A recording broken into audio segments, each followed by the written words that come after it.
All right, welcome to Evidence-Based Audio Engineering, number 158, and this is a little bit late. Sorry about that. This is number 158, and it's called Your Amplifier is a Preset. And I guess I could emphasize that in so many different ways. Your amplifier is a preset, or your amplifier is a preset.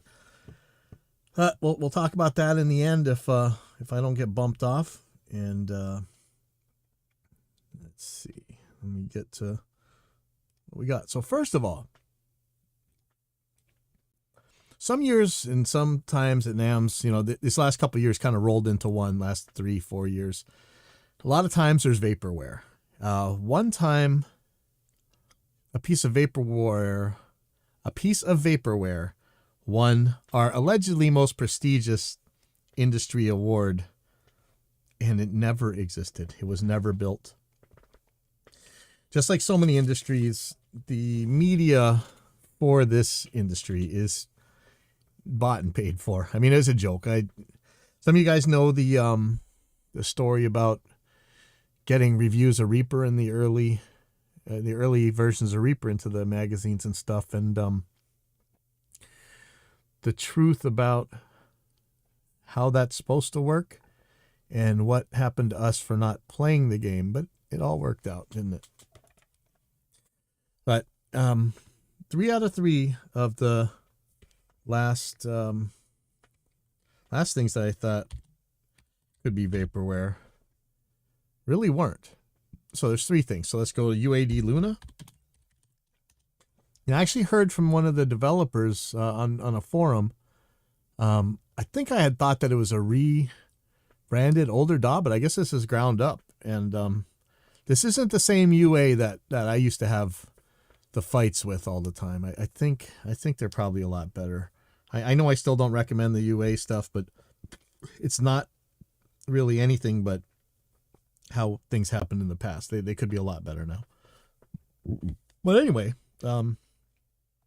Luna's out, and people are talking about it. I don't really care about, how I feel about alleged summing things and whatever, but I think you need their hardware to run this. I know these guys have figured out how to make the ultimate dongle, but if this is what you want to use, I wouldn't be surprised if it doesn't work out very well for you. It's not for me.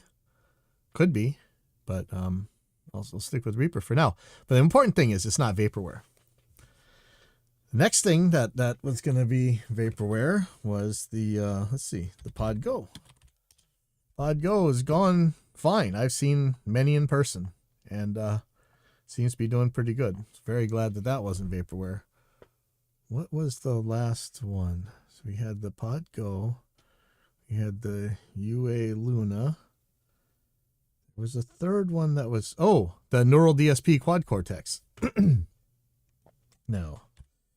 We've seen a few videos where people really take on this thing because not so much the Quad Cortex. It seems to be a perfectly good thingy, but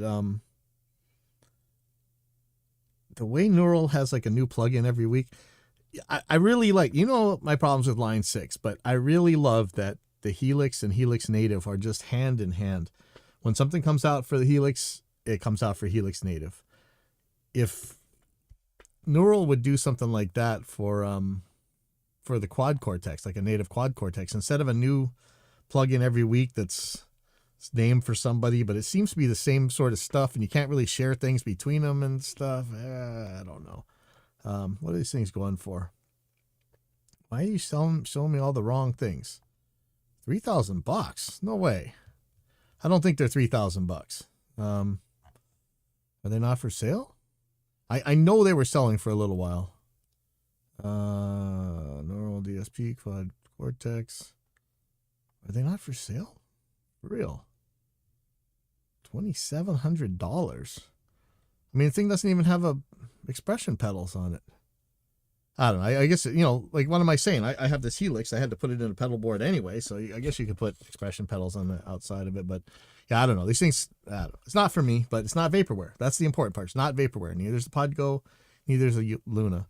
And that's saying a lot in a time when like we can't even get chips to build anything, you know. So pretty cool that this stuff actually came out. I know I'm real critical of these companies a lot, but I think this is it's a good thing. Let me make sure. Yep, no, it looks like everything's working out there. Okay, and I don't see anybody, so just talking to myself, which is okay. Let me get on to the next thing. I'm sure we'll get to it. Now, acoustic bridges. I've seen a couple ways to fix this, but holy crap, man. I don't know if you can see this. Let me see if I can get a bigger picture. The bridge area is bowing up. Like, you guys have seen this before. Sometimes you'll see the whole bridge tilted forward. That at least you could glue down. But lots of times the whole thing bows up from guitar tension. There's no truss rod in here, so there's nothing I can do about the neck. But it turns out the neck isn't that bad. The bad part is this bridge sticking up. So how do you guys fix this? And how do you keep it from happening? It seems to me like there needs to be a brace straight down from here. And I'm just about ready to drill a hole in this thing and stick some screws in and see what I can't do to put it together. I wonder, you woodworkers out there, can I just steam this right here and just peel this sucker right off? I wouldn't be too surprised, but it's a lot of work for a cheap guitar. But I think this would make for a pretty cool father-son project to somehow brace this thing or push it, suck it back down somehow. But I hate it. I hate seeing it.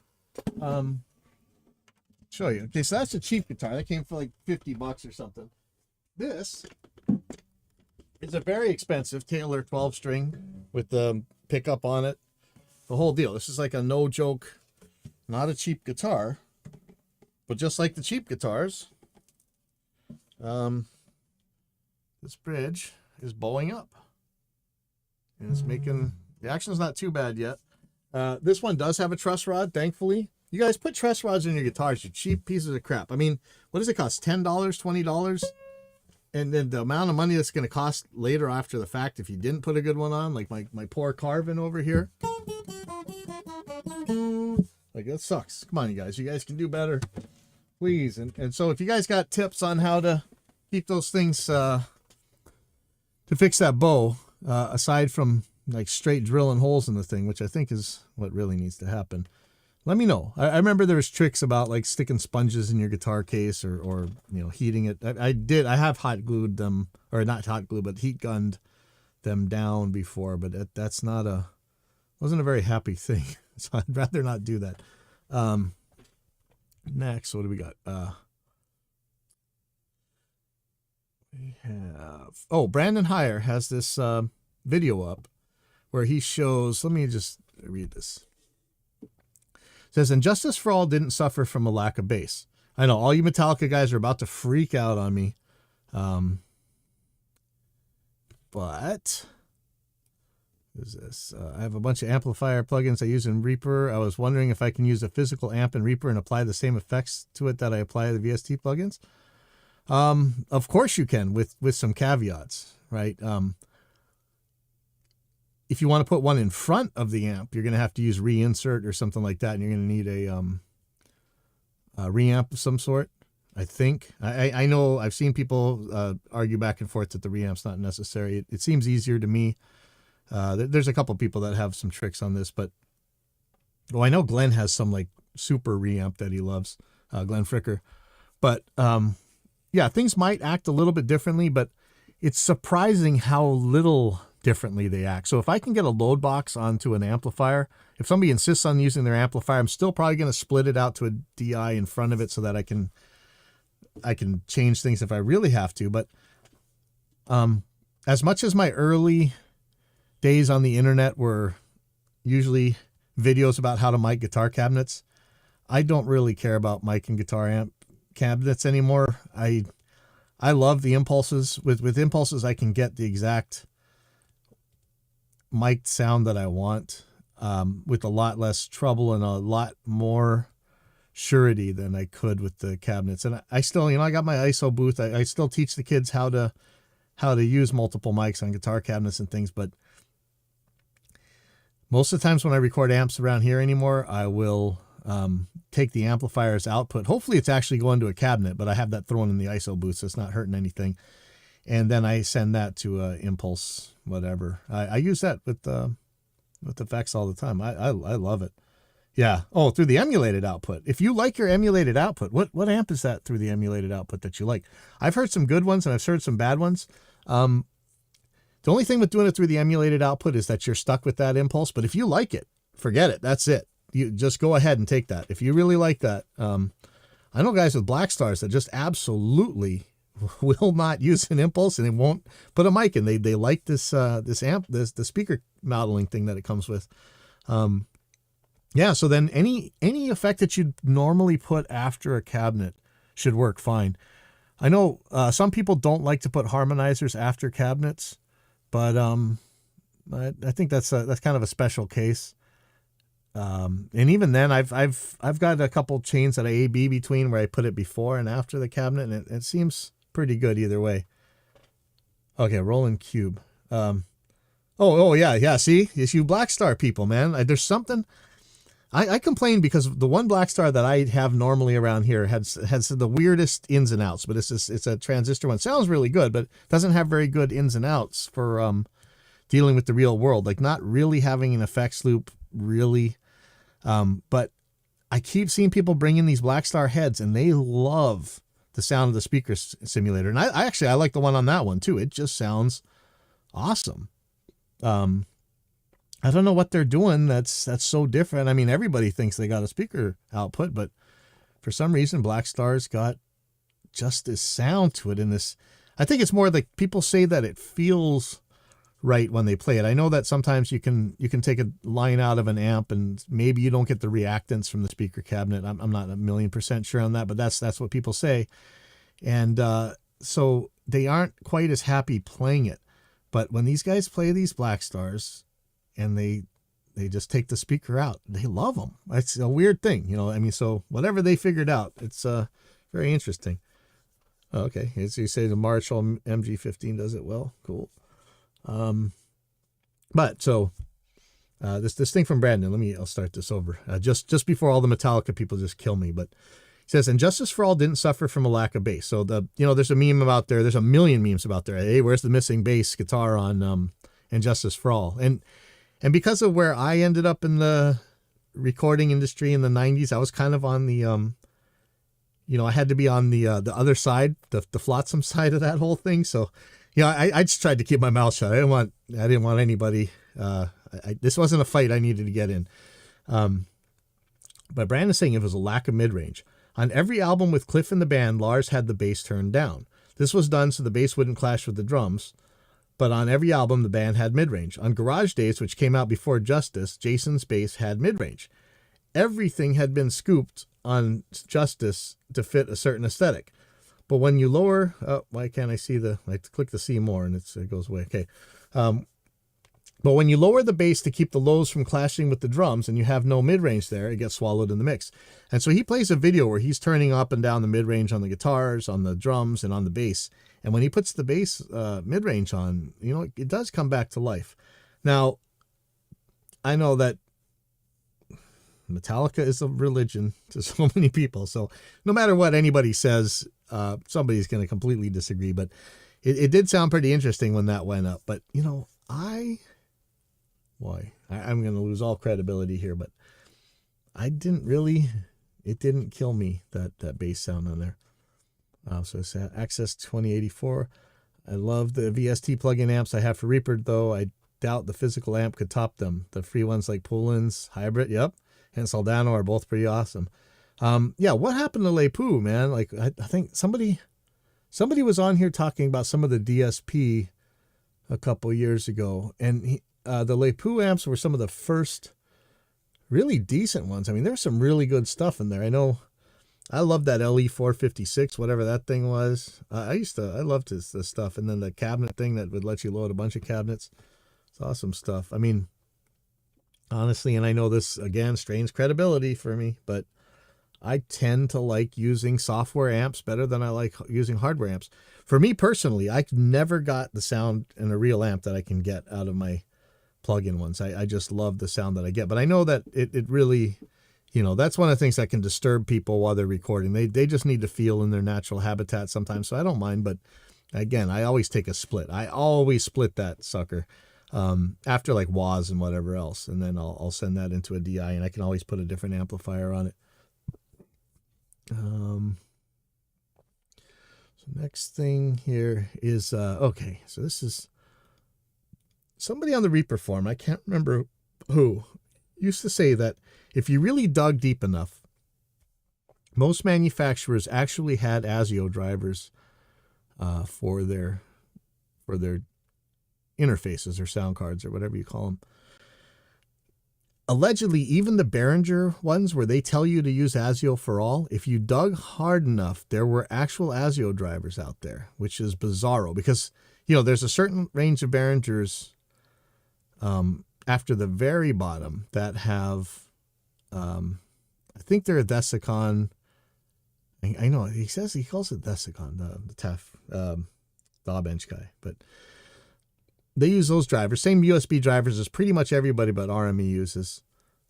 I use the Soldano models for my Boston presets. Hey, I need the Boston chorus is what I need. In this case, this is a set of drivers for the Realtek. I mean, so many of you guys with laptops, you're going to see this Realtek audio driver or something, Realtek HDA, Realtek speaker, Realtek, whatever. At the Dell website, there's, this one's in German. Let me see if I can I put this in English? I don't want it to change the page. Can I just translate the page? Translate to English. There's a, there we go. On Dell's website, there's something called Realtek High Definition Audio Driver. This package contains Realtek High Definition Audio Driver. Audio Driver is the software that helps your operating system to communicate with audio devices such as internal sound cards, speakers, headsets, and microphones. The thing is, right down here, it says, added the support for audio stream input and output. That's ASIO driver protocol. I've seen this kind of thing before. So if you really, really, really have to test stuff on your laptop, or you need to use your laptop, but you need ASIO for several reasons. There's a lot of reasons you might use ASIO. If you don't know, now that I'm a new Mac owner, I get to see that most of what everybody says about the not drivers is a lie, but ASIO, at least on the Windows side of things, gives you the ability to get audio in and out in a sensible way with very low latency and a lot less CPU munching and resource problems and everything else. Okay, now I'm hearing Overloud just added the Schultz sustainer and chorus plugins to THU. That's Overloud's amplifier system. It's a lot better than Amplitude's Rockman plugin by Satriani. Oh no, okay, crap. I love that chorus. I used to have the Rockman sustainer and chorus delay unit or echo chorus, some kind of thing. I loved the chorus. It's what that turquoise, all that turquoise stuff is what made me get into so much of the high-tech stuff, wanting to learn how to build patch bays and use MIDI and all that stuff. I love the sound of that chorus. And we're working on choruses lately, and man, I'm going to have to go try that. I love the Overloud stuff. As far as I know, that's the guy who did the very original guitar amp, Simul Analog, simulanalog.org. It was like this research paper, and there were some early amplifier plugins without GUIs on them. And they were absolutely fantastic. And to me, they said, here we go. We have rounded the corner, and now we have amplifiers on the computer that you can play through. And I did. And I'm sure stuff has been much improved since then, but it worked just fine. And even back then, it was really hard to get these people to really ABX between them. There was pretty good stuff. Now, this guy created a Boston preset in Guitar Rig 5 from scratch. Took me a couple of years to perfect them. I bet. It wasn't that simple. You know, we just wasn't. Last week, we were kind of giving Tom Schultz a lot of crap for stuff he didn't really understand about digital and kept spewing, but it didn't matter. This guy's stuff was unreal. He just, he didn't, you know, he's got his opinions about digital stuff. But anyways, if you're on Windows and you really want ASIO on your onboard device, and I'm not going to say that you know, your audio interface is going to have great stuff. They don't have XLRs usually. They have some funny inputs and outputs. They're probably noisy as all hell. But, sorry. Here's your ASIO drivers right here. So give them a try. I'm going to have these on my laptop for testing things pretty soon. What really kills me is that companies like Realtek, think about, they've been putting onboard sound cards in computers since the very beginning. Who are them? Sound Blaster, Realtek, all these companies. If anybody could build excellent ASIO drivers, it should be them. Why is it RME that has to build the super drivers? You know, these guys who do all this kind of stuff and they're right there on board, they should be able to pull this off. So hopefully this is good.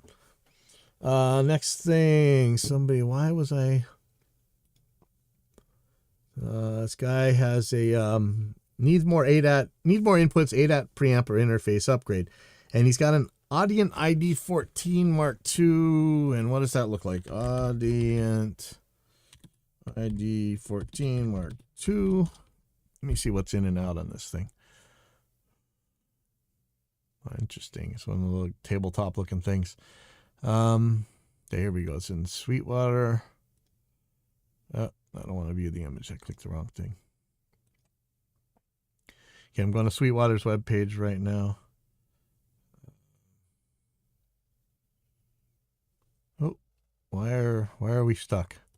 You know, this is the thing. You pay for an ad, Sweetwater, and then somehow Google throttles you. I'd be a little upset, but you know, that's just me. Okay, let's see if I can find a different one then, because it's not showing up. Let's go to Amazon. Sorry, Sweetwater. Oh, yeah, here you go, finally. Okay, so what do we got on here? What's the I/O situation? Okay, so it looks like it's just an ADAT input. So you're not going to be able to make something chase ADAT sync, I don't think. So are you going to have word clock, or is the thing going to have to be master? Wait a second. I don't think there's word clock on this thing. Let me see.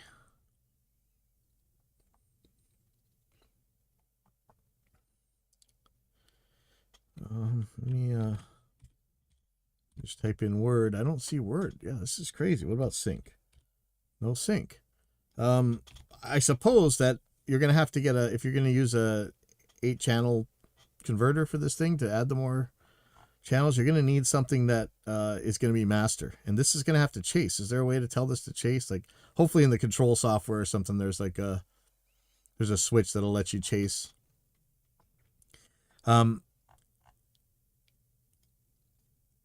So this guy's looking at the Behringer ADA 8200. We talk about that one a lot.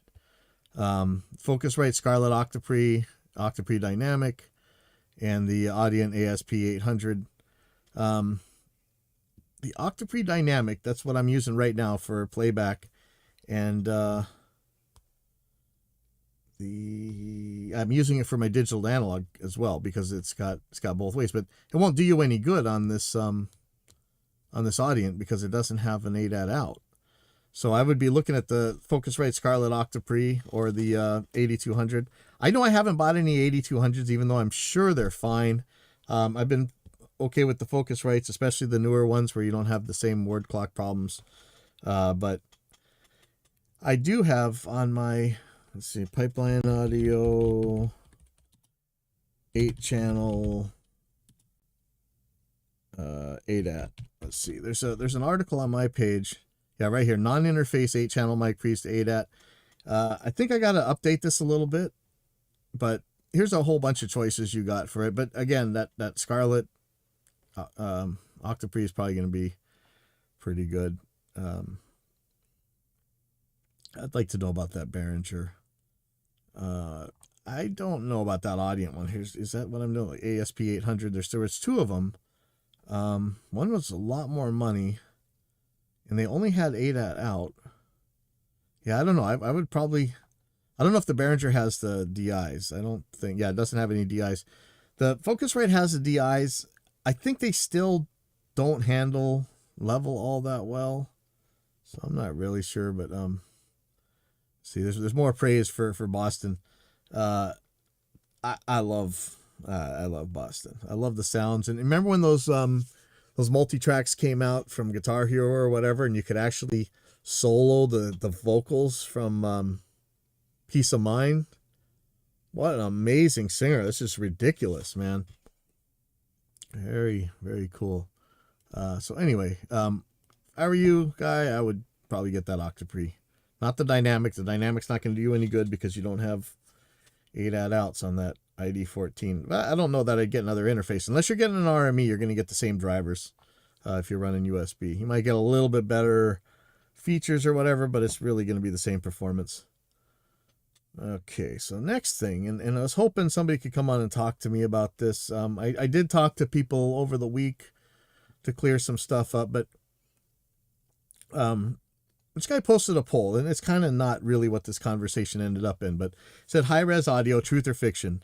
And so the poll was, is it snake oil 4416 is good enough? Brute force copy protection by size. Hey, that's kind of a, you make a big enough album and somebody won't be able to pirate it, right? Because it just take too long to download, which really won't happen. I mean, nowadays they download movies, so it kind of doesn't matter. Let's see. Entirely depends on the mastering source, or is simply superior if you got the ears. That's the one you always see people claiming, and that's the one we talk about all the time, where, if you ABX these guys, most of the time, no matter how strong of a claim they make on this stuff, they can't tell the difference between the different ones that they're talking about.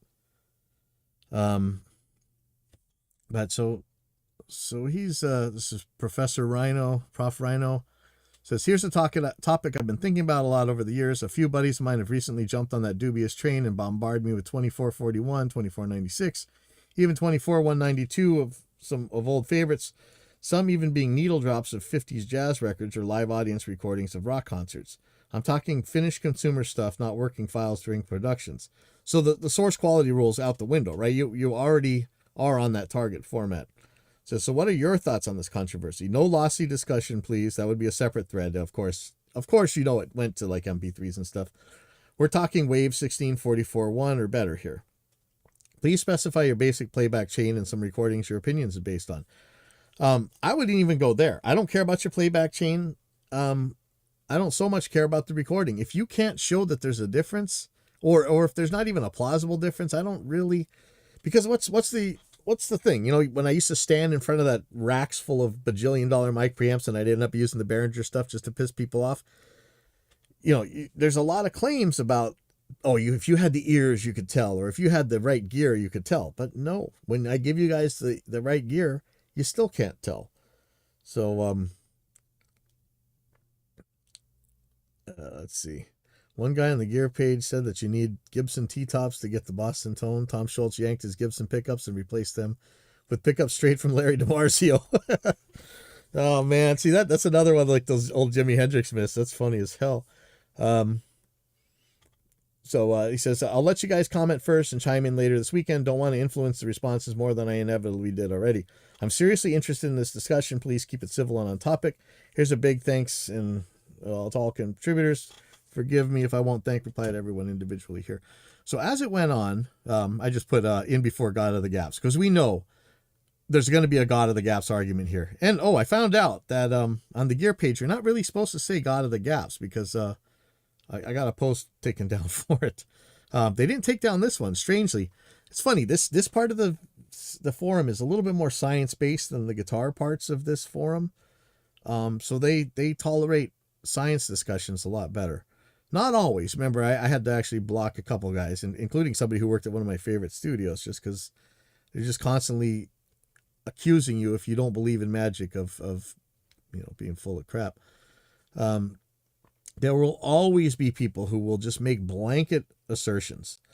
Humans can perceive, albeit not hear directly, frequencies far in excess of 20 kilohertz, so not snake oil. I will add, however, that the adjectives used to describe how much better it is are a bit excessive. I don't even know that that's true. But a lot of people are in here saying, well, of course it sounds better. So this guy, just upsampling 1644.1 sounds significantly better. It better not. It better not. Something's broken like hell if a distortion sounds better than, if you really want to distort it, whatever. But it's not going to be more accurate. I would rather talk about accuracy. How close does what's coming in resemble what's going out? We know how to do that. We care about bandwidth, frequency response, signal to noise, time-based errors, like Ethan Weiner says, and that's it. But no, upsampling from 16 to something, 44K to something else is not going to help, except in the case, like, I mean, we do it too, where if you want to handle some nonlinear effects at higher sample rates. But sorry. Of course, we did a couple videos on lots of oversampling and how much it affects the anti-aliasing filter or the aliasing problems. It can be a lot. It can be a little. We do oversampling on some of our things because we have an easier time dealing with the aliasing effects. But no, just going up. So I always say, can you provide evidence for this? That's always my thing. And that's usually how I end up getting thrown off of a forum too, but I don't care. Let's see. There's a lot of blanket claims, just bald assertions on here. And this thing went quite a few pages, but what really started to matter to me is the actual nature of digital audio. And I remember Nika Aldridge would really get in on this and really kind of hammered it home, and I was having a lot of trouble with it. And somebody said square waves don't have much concern over sample rates and bit depth, just like the average listener isn't concerned about anything happen at minus 125 decibels full scale. And I said this plus 1,000, whatever. Most DAWs have in them or a plugin available to change the bit depth in real time. I think a lot of people will be surprised that with most modern pop or metal or Jesus rock or whatever, you can safely go to 8 or even less bits and not be able to ABX the difference unless the song has a super quiet part. And it's true, man. You can go to 8-bit on most everything that you hear released nowadays, and you're not going to tell the difference, except for like a part where the song might be stopping. Maybe not even then. But Magus, Ferox, and somebody else. Who was the other guy? Dr. Frankencopter. Okay. So these are regulars that you see on here all the time. They're good guys to ask things about. So the question really for me, and I still, I'll admit it, I still have a lot of trouble understanding digital audio. So I found there used to be these pictures of a graph. There'd be like 16 blocks. That's your 16-bit audio. They would say that every bit is worth about 6 decibels of signal to range. And I'm going to say signal to error because while it is quantization noise, I think that the noise is really from the error problem. If you understand quantization and dithering and all that stuff, if the blocks are the same, they're each 6 decibels or whatever, and 16 and 24, what they're saying is really they both have the same resolution. Like you still have the same ability to measure voltage, but one is going to let you go way quieter than the other. And it makes sense that if we are calling minus 15, let's say, dBFS as 0 VU, which RME does, we can figure out the top voltage or level that's going to get into there, and we can go down from there, or we could go the other way. But I can never understand, is the 24-bit mean that the squares are going to be smaller and you're sharing the same range? Or is it that the squares are the same size so that 24-bit can actually do a lot more dynamic range? Theoretically, of course, we know that the limitations of rooms and everything else. But that's the question. Or are people claiming that both can be true? You actually have a smaller space between the squares. And I have real trouble figuring this out. And I actually called on a lot of people, and there were some pictures. I remember there were old pictures. So of course the DA and AD show and tell from Monty at Ziff or whatever. That's the video people show all the time about digital audio. Let's see. Where are we going? And then more. There's always claims, but they never back them up. And then when you ask them to back them up, they run away. But when these guys really start going, they're talking about, exactly how does this work? Is it the squares are smaller? Is the squares are the same size and the range is different? Or is it both? And it's going back and forth. And this actually looks, the music player one, I think was in the late 90s or the early 2000s. And that one had Nika on it. People are bringing up different plugins and things to be able to tell. I'm showing my old aliasing video. And I'm looking for this picture. Yeah, here we go. So here's a picture showing that the squares are smaller at 24-bit. And it's doing the exact same dynamic range, it seems like. So I don't know. I would love to get somebody on to really talk about this. And yeah, so thanks Magus Ferox and Dr. Frankencopter. This is at the gear page, and it like I said, the thread is called High Res Audio, Truth or Fiction. There should be, it seems like the discussion is still going. I would love to solve some of this stuff once and for all, and then people could go back to it. Okay, so Access 2084 is saying, ASIO doesn't work with my HDMI and video audio. I've been using the same Behringer UMC22 USB interface for my guitar since early 2019. It's been solid for me. Now, if I can remember, the UMC22 was that Behringer that I'm talking about that didn't come with ASIO drivers. They told you to use ASIO for all. But they did force people to start working on the Wasapi drivers in Windows, and it worked pretty good. On Mac, it seemed to work fine. But there was another claim on the Reaper forum that particular interface actually has ASIO drivers. You just had to dig for it. I don't know why Behringer didn't just put them on the front page, but they're there. Unless I'm thinking of something wrong. I think the UMC22 was the one without ASIO. Let's see.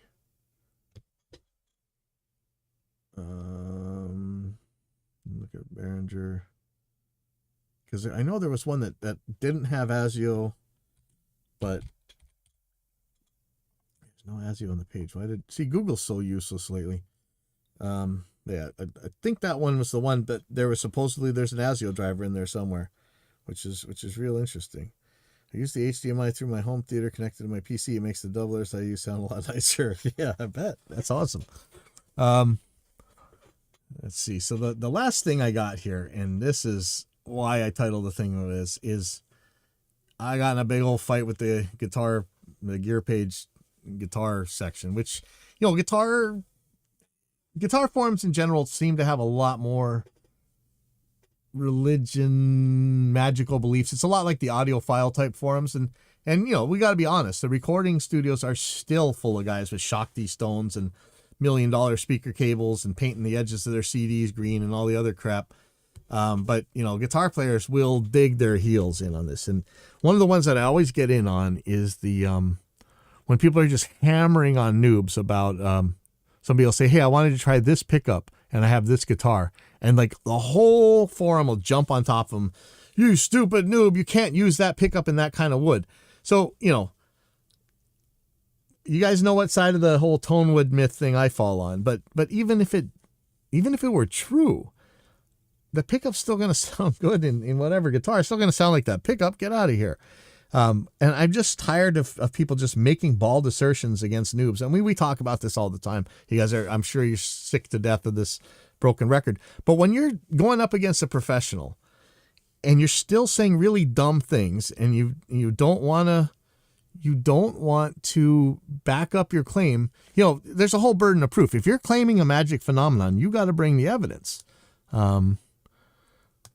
And these guys aren't. They will attack, they'll cry bully, they'll get moderators to shut you down, but they won't bring evidence. That's what you always know. So of course, as I usually do, I challenge them to come on and we'll do a live debate. And you know how many people hate me on YouTube, man. You'll be a hero when you take me down. So, but of course, the forces of anti-science and pseudoscience and scam alleged medicine and stuff, they'll never actually come on the debate. They'll run away every time. So let's see, Access wanted to tell you great advice on the Dean Vendetta. I had one before I saw your video correcting music is win. Oh, did I correct music is win? Uh-oh. I replaced the bridge pickup with an 18K Hexbucker. It does Van Halen perfectly. Now, man, Iron Angel, go look at his Dean Vendetta. He built armor for him and stuff. But we have all these shredders that play those things. It was back then, it was $100 or $150 guitar or something. And it was just awesome. 2 humbuckers, pretty good fretwork. And some of them had the really easy access neck. Some of them didn't. But any of them, man. I mean, for what we would have had to pay for that stuff back in the 80s, we would have cried, man. But these are great. I love those little guitars. I don't know if you can get them anymore or what they cost anymore, because there's like no stock of anything anymore. But I love those things. Man, I feel bad. I got to go back to music because we didn't see what I had done. So anyway, so this time, what I was upset, there was some noobs asking about presets for like some of these giant amplifier modeler things, and I was like, hey, you know what? Maybe I want to look at this because you know, I don't know that much about guitar amplifiers. I know people might think that sounds weird, but I tend to most of the time record a certain type of amp, and when it's cleaner than that, I usually just do some kind of clean thing. And the video was awesome that you made. Gibsons are only expensive because knuckleheads will pay the price for them. That is entirely true. Yeah. Yeah. I still don't understand what's special about certain types of things. I'm kind of, you know, I'm not a foodie either, but then again, every once in a while, like my friend Corey over at has from 13th Legion has this whiskey smoke thing where they make briskets, and I'm like, man, I'll pay kind of anything to eat those, but it's not expensive. Anyways, noobs were asking about presets on these things, and the alleged experts were just hammering on them. Oh, you stupid! You can't use presets. Blah blah blah blah blah. And you know, for one thing, okay, let's talk about first of all the recording chain. Most of these amp modelers, you're not making a preset and then sending it out to a regular guitar speaker and you guys are playing it. No, this is the entire recording chain. You're not really after that amp in a room sound. You're after the sound of an entire chain of effects, amplifiers, speaker cabinets, and then microphones, and then mixers, how you dealt with the microphone, post-mixing effects, all this stuff. So when you're talking about these chains, it's a whole giant recording chain. And I can tell you that 99% of the people who would hammer on these noobs, and especially the guys who would hammer on me, have never had anywhere near the experience that I have, or any recording professional has, of actually miking up guitar amps and things like that in an album context, where it's not just to get the guitar sounding great by yourself. I mean, that could be hard enough, but these guys will argue over that till the cows come home. But getting a guitar sound that will work inside a recording chain alongside the drums, the bass, the vocals, and other guitars, and whatever else you might have in there, it's a very complicated process. So right then and there, maybe, yeah, you don't want somebody turning the knobs for you on your amp or whatever, but the rest of the chain, you guys have no freaking clue what's in that chain. You're lucky that you're just copying somebody else. Oh, I know you don't like those presets. You're copying somebody else and using that chain, and it works out because that guy knew what he was doing, or however that works. And so Access again. I've gotten cyberbullied, threatened, stalked, and they tried to take my channel down because I proved the expensive guitar buying cultists wrong with nearly every video I made. Man, those rule. I hope. Did you see the guy made like the Nothing caster the other couple weeks ago? Is he had like a guitar bridge on one table and a tuner on the other table, and he made like a little guitar and he's playing it. Or unless that's you, that would be awesome. But you know, I've seen the brick casters, the gate caster, and all the other stuff. And you know, to me, an electric guitar is a motor. I would say it again. It's just like the alternator in your car. You know, except for the strings going back and forth across the magnet instead of magnet flying around the string or whatever. Yeah, Jim Lill. That's right. That was awesome. To me, an electric guitar is it's a motor. And if you change the hood on your car to wood, it's not going to make any difference to the alternator on your car. But anyway, I'll read what I wrote. And this is the mod that told me that my post had been taken down. So anyway, not going to get him for this, but let me take his name off of here. I wanted to alert you that your post, blah, blah. Okay. So the name of my title, my thread was, do you anti-preset Dunning-Krugers ever play amps you buy in the store? And I went on, or do you only play amps that you built yourself? How far does it go? Do you ever use available schematics as a guide, or is that cheating? Do you blow your own glass so you can make your own tubes? How far do you extend this philosophy in life? Are you also cobblers and make your own shoes, or do you make an exception and buy shoes someone else preset for you? And so everybody attacked me. They didn't attack the argument because they can't. Some of them would say, what, you get somebody else to turn knobs for you? But here's the truth, knuckleheads. And had you guys been honest about this and engaged me in an actual debate instead of running away, of course, this is again when I put up a live challenge to these guys and they ran away as they usually do. Here's the truth. Your amplifier is a preset. It really is. Your speaker cabinet is this preset. You think you're got so high and mighty over something. When that amplifier got made, the range that knob could turn is limited by the builder. What circuit topology is in there is limited by the builder. And you could go in there and mod the amp. Most of you guys aren't. So your amp, while it has a range of motion, it is a preset. Somebody else chose parameters for you. And too bad. That's how it is. Same thing with your speakers. Same thing to some degree with your guitar. Same thing for the rest of the chain, unless you know what the hell you're doing. So it's a preset. Get over yourself. We had a bunch of people, acting like they never heard the term Dunning-Kruger used in something before. But I was like, wow, you guys, you must be just the guitar world, because anywhere else in recording, you see this all the time. But again, it became a bunch of personal attacks. And maybe I started by calling them anti-preset Dunning-Kruger. But if you're not an anti-preset Dunning-Kruger, then I'm definitely not calling you that. But if you are, well, then the shoe fits. And let's see if you can defend it. And you can't. That's... So just to piss them off, I went and got some chop tone stuff, because I did have this chop tones bias thing that was supposed to sound like Metallica, and it really did, man. I was tripping out how good they actually got it. And so for the Helix one, I went and bought the same Metallica one for the Helix, and I bought the Cliff Burton bass one, and I love them. They sound great. And yeah, you got to change it a little bit. But the funny thing is, one of the things you always hear about presets is, well, you'd have to have the same room, the same guitar, and the same gear. No, you don't. The pickups on a guitar make a big difference, okay? But even then, it gets so damn close. You can get there from here. I know that the religious guys, they'll be a God of the Gaps thing, but it's so close. And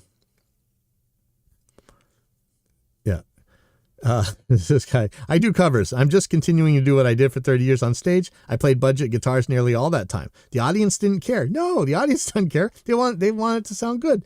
The audience didn't care, and I matched tones with just a few pedals. And that's the crazy thing, is that sometimes there are certain types of guitar sounds or effects and stuff, and the audience actually knows them. And yet, people, even way back in the bad digital days, like, you got these 90s, like, plastic Digitech pedal boards or whatever, they still got so close that the audience was happy. That was one thing I learned about the fellow guitar players over the decades. The more attitude they have, the dumber they are. They think you just plug a guitar and twist a knob or two, and that's all there is to it. And that was the other thing. I kept trying to bring up this point.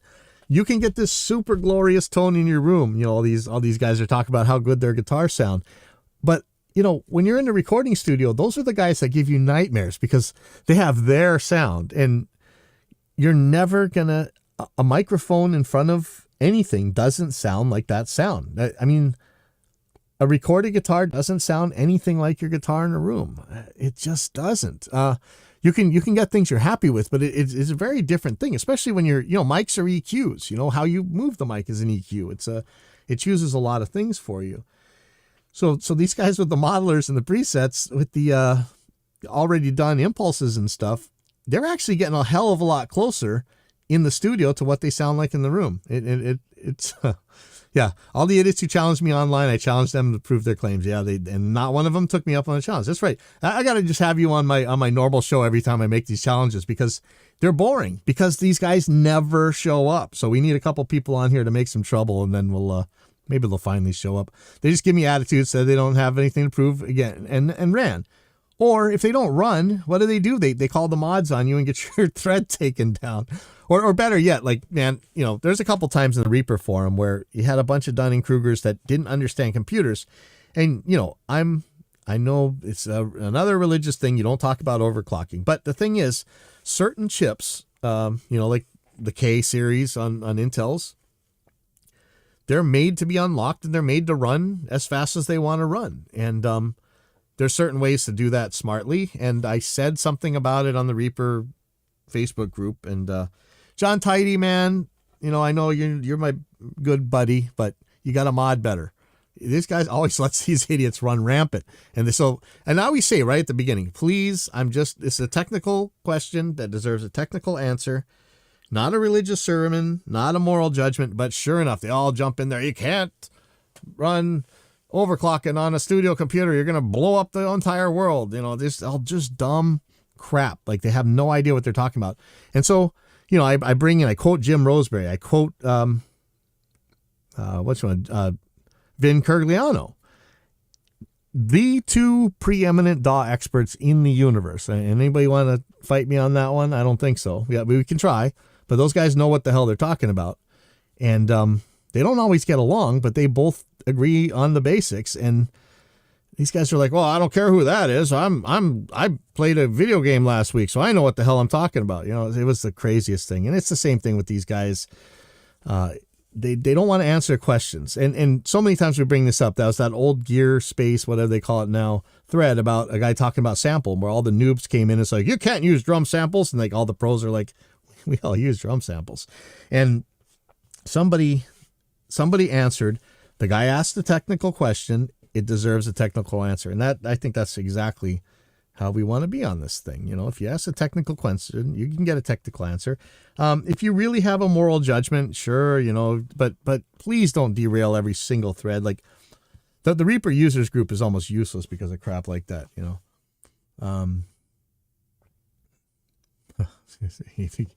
wait, it's EVH's $250 Frankie. Is that that Strat looking body with all the tape or stuff on it? Yeah, you call them out and they go away, or they DMCA your video, which happens an awful lot. Anyway, that's what I had to say. You want to go use some presets so you can learn about stuff. Like I don't know all these different amps. I barely know these crunch amps, so I really want to find some basic pack to at least let me explore what it is. And this whole thing about how different your rig is than somebody else's when you're talking about this kind of thing. The only real difference is going to be your speakers that you're listening through, or your headphones or whatever, and your guitar pickups. And like I say, that it's surprising me how little the guitar pickups actually matter to that particular thing. And I know I'm going to get nailed on that. And I do have my pickup preferences, but it's surprising how close you can get. And I'm not a Chop Tones endorsee or whatever. I'm kind of actually taken aback by their site because they have like 9 pages of presets and stuff, and nobody can buy them all. I don't know which ones I want. Okay, the original Frankie cost Eddie $250 to make. He used a factory second body and a used Fender neck. He changed Guitar Forever with that, and it cost him less than $250 to make. Well, there you go. All right, I didn't ride my bike yesterday, and I'm hoping to today. I really probably need to just bear down and get the knee surgery, but let's see if I can at least roll around and stop limping a little bit.